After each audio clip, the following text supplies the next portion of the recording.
I says, and now you're telling me the deal's off? Why? Well, because this particular agency would go through artists like stuff through a goose. Mm-hmm. You're the flavor of the month, and now you're not anymore. A lot of agents like that. Oh, yeah. So I got really bitter. And I said, well, I've got Buddy now. What am I going to do? I got to work him. I had essentially shelved Woody because of all of this fear that was going on. So I started working with Buddy. Well, before I know it, almost 20 years had gone by. And I said, it was like 18 years or something like that. And I said, why is Woody not doing anything?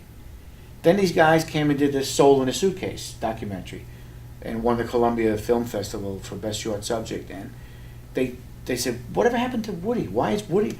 And that was the subject of the whole thing, how we became Woody D, how Woody D stopped being Woody D, how Woody D was retired, and bringing back Woody D, because the demand was there.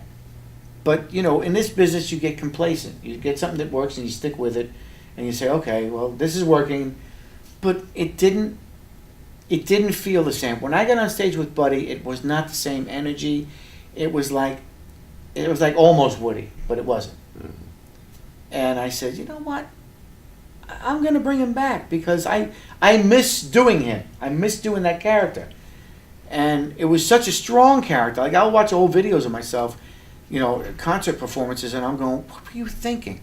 Why did you sell out like that? Because you thought they knew best? No. I know best. And that's when I learned that lesson. You know what's best for you. Don't worry about what other people think because they really don't get it. They're not inside here. They're not inside here. Only you know what you feel. You created this persona, this character. You know what it took to get him there.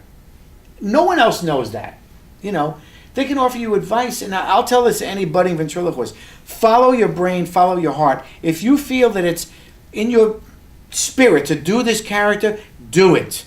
Just make sure that it's acceptable to the public. Don't do something that's totally outrageous that nobody wants to see. But don't be swayed by anybody else's opinion but yours. Make yourself happy. You have to, you spend a lot of money on these things. They're not cheap, especially if you create a character, and what, he'd been on television, he'd done this and that, and to suddenly just shelve him. I felt like I committed a sacrilege, like he was like the stepchild all of a sudden. Mm-hmm. And I said, this is not right. I got to bring him back. So I did. I brought him back, and I haven't looked back.